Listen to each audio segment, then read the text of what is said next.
Jam 23.49 hari Selasa tanggal 21 Juli ada motor lewat. 2015. Kayak di mana ya? This is my vlog. Banon Gautama.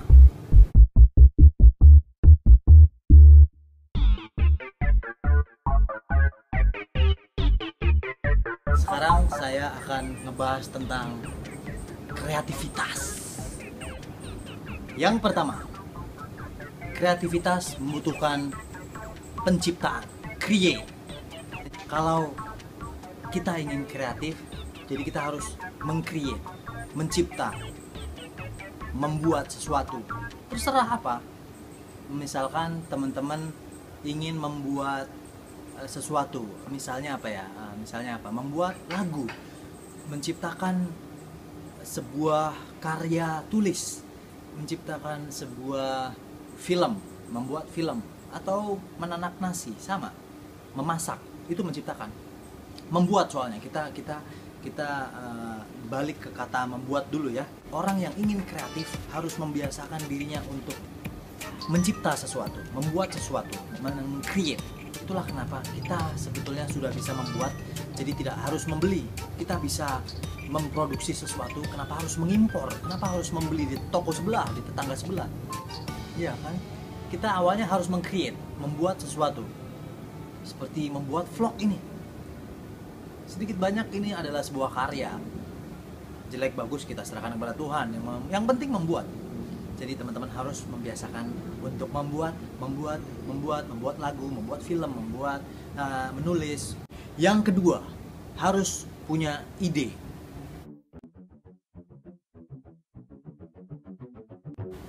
Ide itu sangat mahal sekali, friend, brother, sister, or something else. Itu mahal. Ide itu sangat mahal. Kenapa sangat mahal? Karena dari ide seseorang bisa menciptakan sesuatu.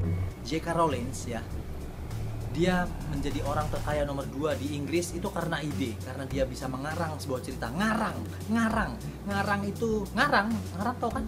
Ngarang itu mengembangkan idenya bebas. Dia mau cerita tentang penyihir, dia mau cerita tentang Doraemon, dia mau cerita tentang pesulap yang bisa bergaul dan punya sekolah sulap. J.K. Rowling pembuat dari cerita Harry Potter series Harry Potter yang punya banyak banget karyanya akhirnya difilmkan. Itu dari ngarang, dari hal bebas, dari idenya dia, entah dari mana. Yang jelas dia tidak meremehkan sesuatu ide yang ada di kepalanya, dan itu biasanya memerlukan waktu yang sangat panjang. Ya memang saya nggak sekreatif itu, tapi ada motor lewat lagi. Tapi seenggaknya saya sharing bagaimana cara untuk kreatif. Banyak buku-buku membahas tentang kreativitas, contohnya seperti Ivo Wright Santosa yang ngebahas tentang otak kanannya, karena memang kreatif itu berhubungan dengan otak kanan, meningkatkan kemampuan untuk menggunakan otak kanan, menggambar, mewarnai, bernyanyi, yang berhubungan dengan kesenian. Jadi akan lebih kreatif, karena di semua tempat itu butuh orang kreatif. Ketika kita kreatif, kita akan mencipta sesuatu. Ketika kita mencipta sesuatu, kita tidak perlu ketergantungan untuk membeli di toko lain, karena kita sudah bisa membuat. Ngapain kita membeli di toko lain, ya kan? Oke. Yang ketiga, yaitu kita harus meniru. Ya, tips kreatif, kita harus berani untuk meniru. Awalnya kita harus meniru dulu. Sementara ini kita harus meniru dulu orang-orang yang berjiwa besar, orang-orang pencipta besar. Awalnya semua pencipta itu awalnya dari meniru dulu. Awalnya dari amatir, nggak bisa langsung pro. Semua orang itu awalnya amatir. Semua orang itu awalnya nggak bisa, sampai bisa. William Ralph Innes, teman-teman bisa cari di Google. Dia bilang,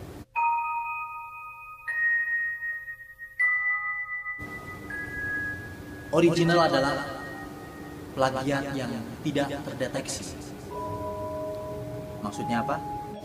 Maksudnya adalah mungkin kalau saya sendiri terjemahkan, menafsirkan bahwa Tidak ada yang original di dunia ini. Sudah tidak ada yang original di dunia ini. Mungkin semua orang adalah plagiat. Cuman kita nggak tahu aja dia niru dari mana. Orang-orang di luaran sana, musisi-musisi di Indonesia atau pelukis-pelukis dimanapun atau penulis-penulis dimanapun, mereka mempunyai referensi yang mereka tiru juga, yang mereka nggak ngasih tahu sumbernya dari mana. Dan itu penting, no problem. Semua film yang saya tonton juga belum tentu teman-teman tonton.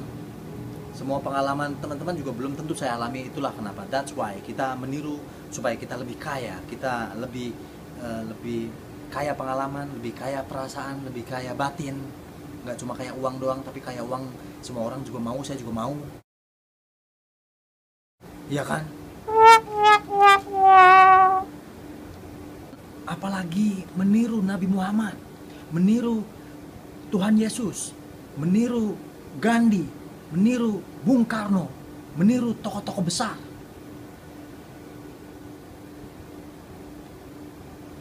Itu sangat sulit. Ya kalau mau mudah ya tidur aja lah kalau mau mudah ya. Memang kalau mau kreatif itu agak sulit. Tapi kita harus kreatif meskipun sulit. Yang keempat. Yang keempat ini saya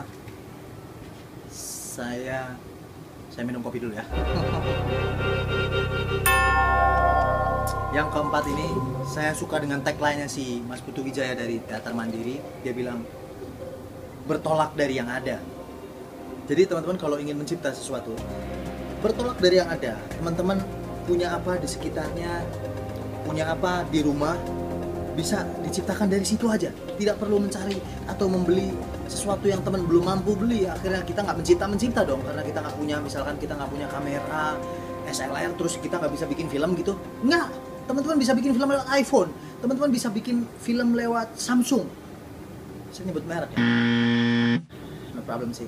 Teman-teman bisa bikin film lewat BlackBerry, ada festival film BlackBerry kalau mau tahu, cari di Google, ada. Dan jangan tergantung dengan kamera SLR atau kamera yang bagus pada umumnya, karena belum tentu teman-teman kalau punya kamera yang bagus, teman-teman bisa bikin film bagus juga, belum tentu.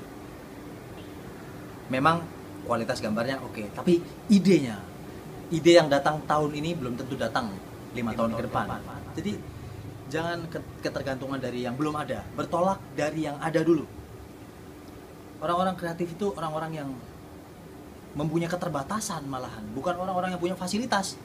Orang-orang punya fasilitas tuh manja, ya kan? Kebanyakan gitu sih, kebanyakan. Jadi mereka punya fasilitas malah jarang dipergunakan gitu. 5. Inisiatif. Inisiatif adalah kita melakukan sesuatu tanpa harus disuruh orang lain. Inisiatif membuat kita melakukan sesuatu yang baik. Yang baik ya, inisiatif jangan inisiatif jorok, merampok atau yang positif inisiatifnya. Inisiatif mencipta, inisiatif membantu. Kita harus punya inisiatif menolong. Yang penting kita jangan menunggu disuruh dulu. Orang kreatif itu dia belum disuruh sudah melakukan yang terbaik. Yang keenam, creative has no rules. Creativity has no rules.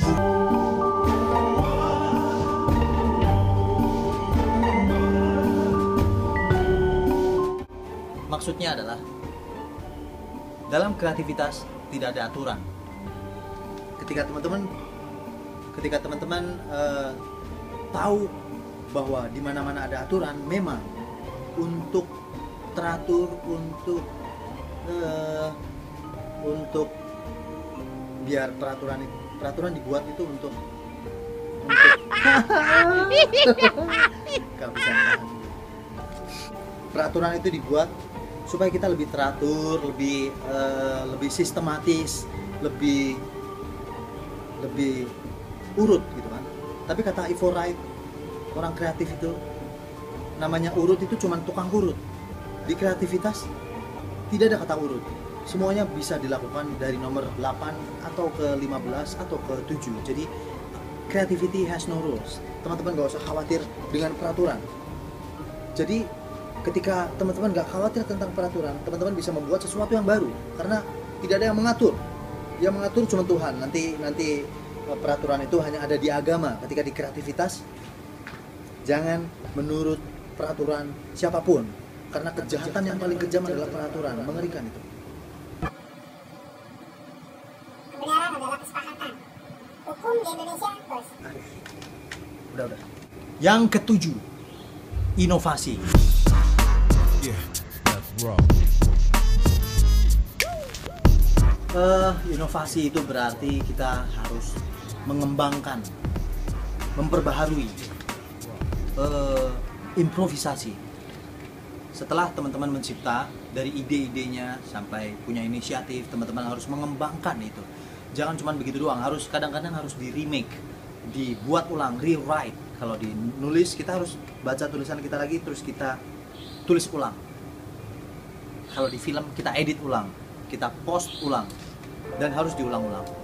Inovasi kayak motor Honda misalkan, mereka kreatif banget. Orang-orang zaman dulu yang punya desain Honda yang kayak gitu, yang tahun 80-an sampai sekarang punya Honda yang Matic, itu inovasi dengan desainnya yang inovatif banget dan terus mengikuti perkembangan zaman, ya kan? Inovasi itu maksudnya itu, kita terus mengikuti perkembangan zaman tanpa kita meninggalkan kebudayaan nenek moyang kita. Kita terus hormat sama mereka dan kita harus terus berinovasi. Bagaimana caranya kesenian ini terus diterima sama orang, kita harus berinovasi. Bagaimana caranya tulisan ini terus diterima orang, kita harus berinovasi. Terus berinovasi, mengembangkan, memperbaharui. Harus punya cara baru, cara pandang baru.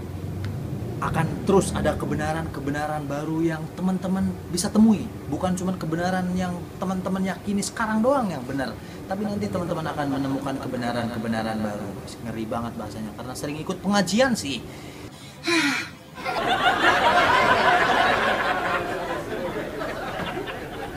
Jadi ketika berinovasi, teman-teman perlu mengalami sesuatu yang baru, perlu sesuatu yang baru terus. Misalkan sering make batu akik di sini di kiri tangan, harus dipindah di kanan tangan. Aneh kalau nggak pakai jam tangan di tangan kiri, harus dipindah di tangan kanan. Agak aneh, tapi harus dibiasain. Harus merasakan hal-hal yang baru, harus melewati jalan-jalan baru, berteman dengan orang yang baru, mencoba masakan yang baru, nonton film baru, baca buku baru, semuanya harus baru sehingga punya pengalaman baru. Dengerin lagu yang baru, jangan dengerin lagu-lagu yang itu terus, bosan. Teman-teman harus punya rasa bosan. Ketika bosan, teman-teman akan menciptakan sesuatu yang baru. Inovasi itu memperbarui, mengembangkan. That's right, man.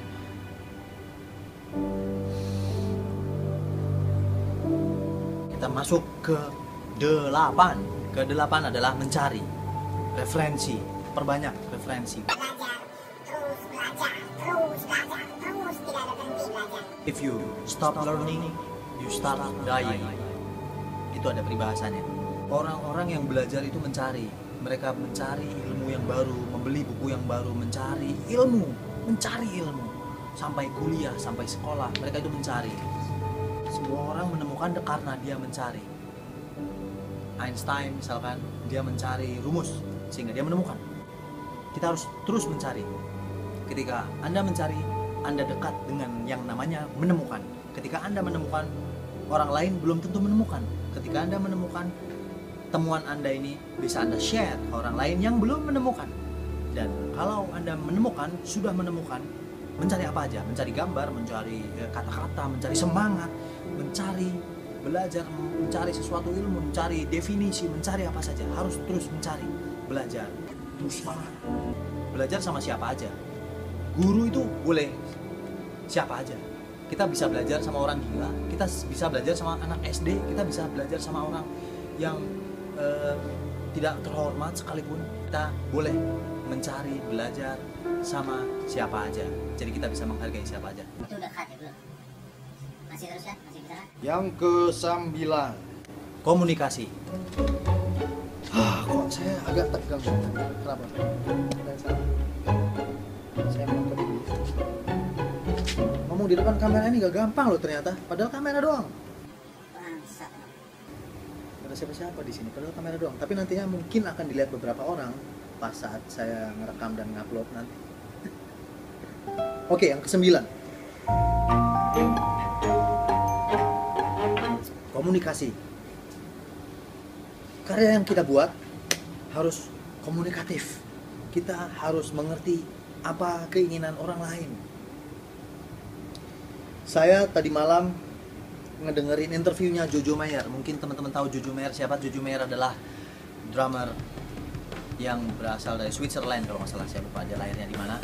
Dari situ dia tinggal di Hong Kong, dia tinggal di Swiss. Orang tuanya pisah, tapi dia sangat hebat banget. Orang-orang sana tuh bangsatnya, hebatnya luar biasa karena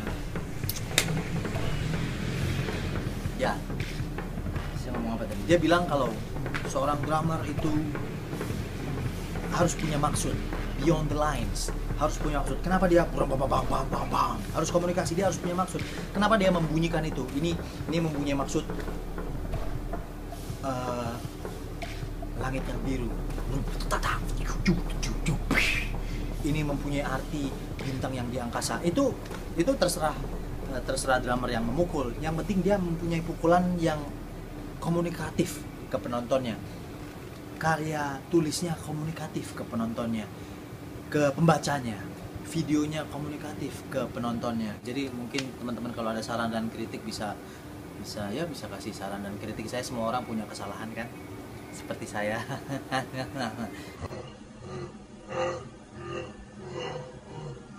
Yang terakhir, ke-10 adalah meditasi. Orang yang kreatif perlu ketenangan. Orang yang kreatif butuh kesunyian dan relaksasi. Jadi relaksasi itu sangat penting, harus tenang, tarik nafas, harus relax. Terkadang harus menyendiri dulu, diet dengan bergaul sama orang lain. Kita harus jauhi orang-orang sana karena orang-orang lain atau informasi-informasi di sana mungkin tidak terlalu penting, tapi kita tonton terus TV, kita bergaul terus sama orang, padahal belum tentu obrolan sama orang itu nyamuk, belum tentu bergaul sama orang itu akan ada obrolan yang bermanfaat. Jadi kadang-kadang kita harus menyendiri, kadang-kadang, tapi juga kadang-kadang kita harus silaturahmi. Penting juga dua-duanya, ya. Kita harus menyendiri, meditasi, relaksasi, sehingga kita bisa refresh. Ketika kita refresh, besar kemungkinan kita akan mendapat ide-ide baru, kegelisahan baru, penciptaan baru. Kita butuh liburan. Jadi kalau kita terus ditekan sama kantor gitu kan, terus ditekan sama bos, kita ditekan harus mencipta, akan menurun kualitasnya. Mungkin itu aja dari saya, tips kreatif. Sampai berjumpa lagi di vlog selanjutnya. Thanks. Saya Banom Gautama, tips kreatif terakhir. The end.